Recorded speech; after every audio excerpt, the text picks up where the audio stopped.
Chinese gold miners in Otago, New Zealand. New Zealand, a little island country far from everywhere, managed to gain worldwide recognition as the gold rushes began. The gold discovered kick-started NZ economy and was the making of early New Zealand. In 1885, the Chinese gold miners began coming to Otago, New Zealand, forming the second wave of gold miners in Otago.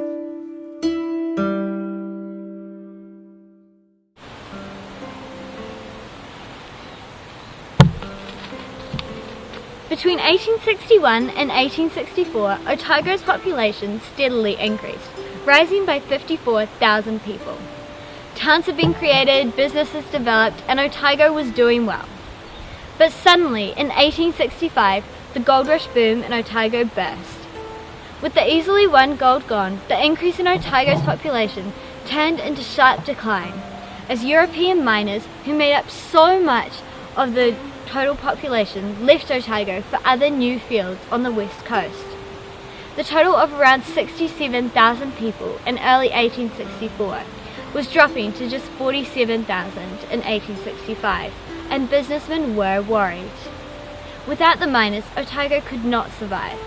By the end of 1865, the total population of the Otago goldfields had reached just 10,800, with 10% of this being women and children. Gold exports continued to fall during this period of time, so much so that Otago was entering a depression. The only way Otago could save itself would be if more gold miners, and in the long term, farm labourers too, could come. But as Europeans were still leaving, they needed someone new, and that's where the Chinese came in, a readily available source of men who would come quickly at an invitation to New Zealand. Chinese life, particularly in the Guangdong province, where nearly all Chinese miners came from, offered very little opportunity for the Chinese to acquire wealth.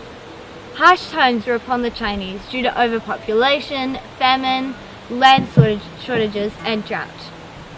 As well as this, China was still in the wreckage of a civil war, and many Chinese wanted an escape from this life with the possibility to make a fortune. Influential Dunedin businessmen saw this as an opportunity and issued an invitation for the Chinese to come to Otago, which was then backed up by the Dunedin Chamber of Commerce. They promised equal justice with the Europeans and did not intend that the Chinese would permanently settle in Otago. And this is why, in the beginning, the Chinese faced relatively good treatment.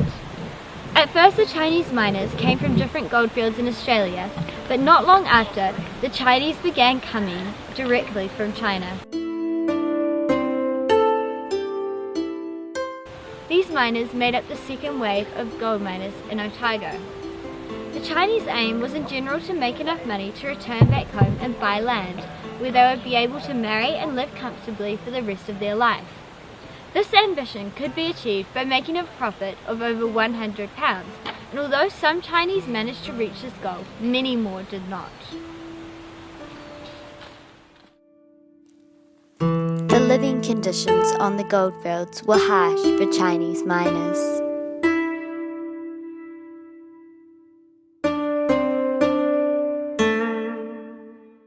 As most of the Chinese miners came to New Zealand from the Guangdong province in China, life was particularly harsh for them when they arrived in New Zealand. Compared to the subtropical conditions that they were used to, combined with tropical fruits, paddy fields and fish ponds, Otago presented the Chinese with a very different extreme climate, consisting of boiling hot summers and freezing cold winters, paired with a shortage of water. Although many trees and plants now give shelter to the huts where the Chinese lived and worked, these were not here when the Chinese were, and instead the ground was mainly barren, with only low-lying shrubs and tussocks. As shown in this photograph of two miners outside a stone hut near the Arrow Falls, you can see evidence of this barren landscape and lack of vegetation. The house in this photograph is also built out of stone, a common occurrence in Chinese miners' huts, as unlike Europeans who lived under canvas tents, the Chinese preferred something more solid. Right now, I'm outside an original restored Chinese miner's hut near the Arrow River. As you can see, it's made out of stone, clay and corrugated iron. Let's take a look inside. As you can see, I'm inside an original Chinese miner's hut. It's very small and made out of only a few simple materials. There's stone on the floor, stone on the walls, and only corrugated iron as a roof. There are gaps everywhere, so it would have been freezing in the winter when the temperature dropped below zero. Behind me are the remains of a fireplace, but the heat from this wouldn't have been enough to keep the miner warm throughout the whole night.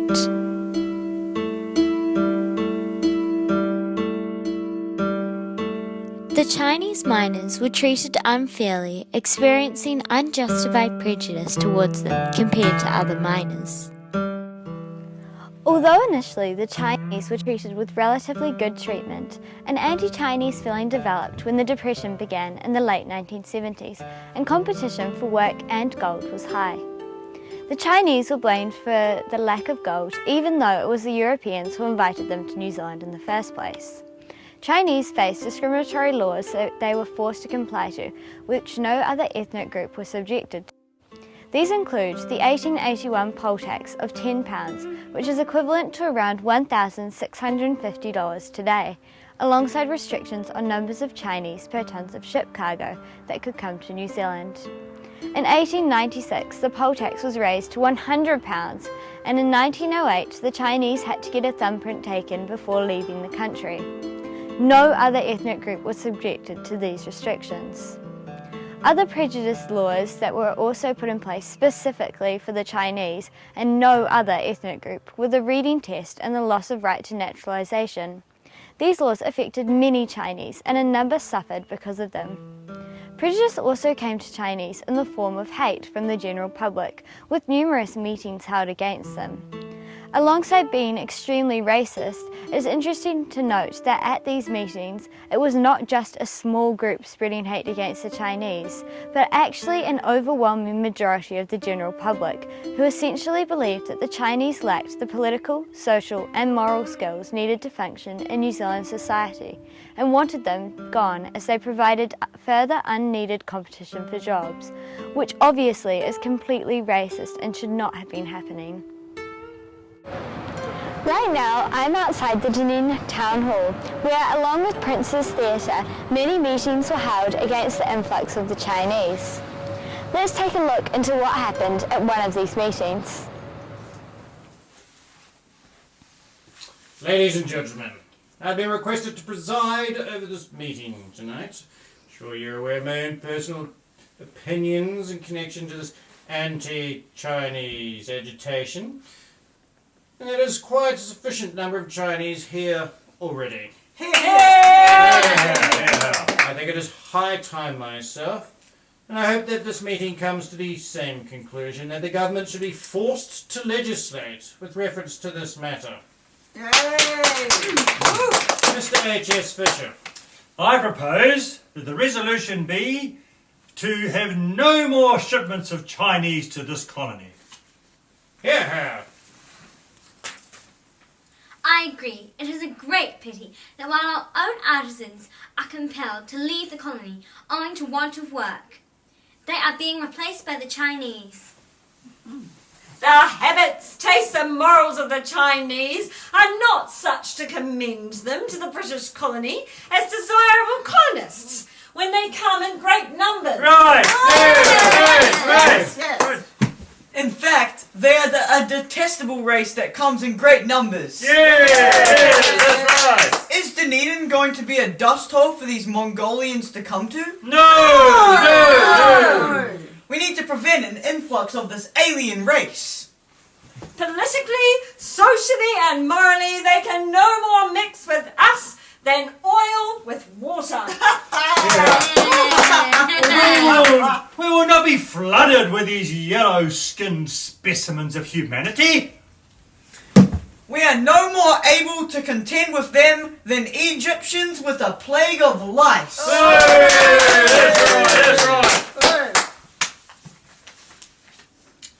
I will send an urgent telegram to the government this very evening of resolutions to this Chinese matter. Oh, great. There was an ongoing effect left by the Chinese miners on New Zealand, and they are still affecting society today.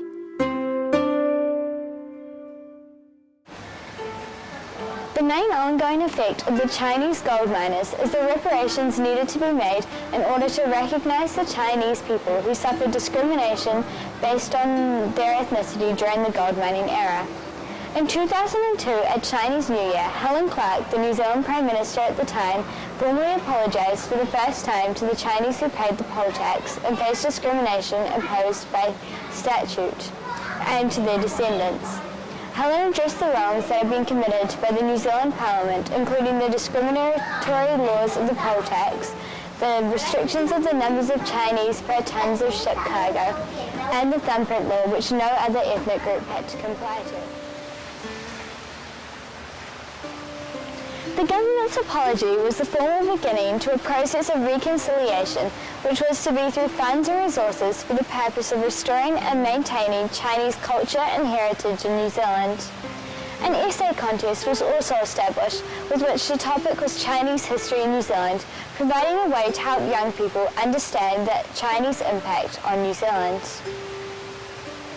Other ongoing effects, the remains left behind by the Chinese miners and the need to restore and conserve these remains. The Department of Conservation, as well as the Lawrence Chinese Camp Charitable Trust, are two groups which have taken over conserving different Chinese hut remains. By restoring these huts, we are giving tribute to the Chinese miners who came to New Zealand and are continuing the ongoing effect of these miners as we are teaching others about their past.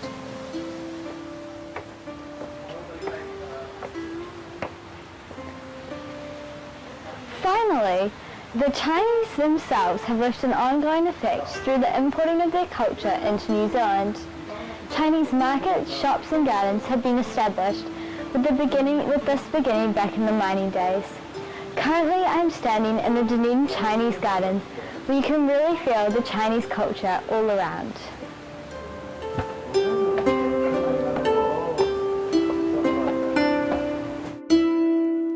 The Chinese miners are a significant part in our history. Overall, the Chinese miners make up an important part in our history, as not only did the gold they discovered help kickstart New Zealand's economy, but they have left an ongoing effect on New Zealand, which is still continuing today.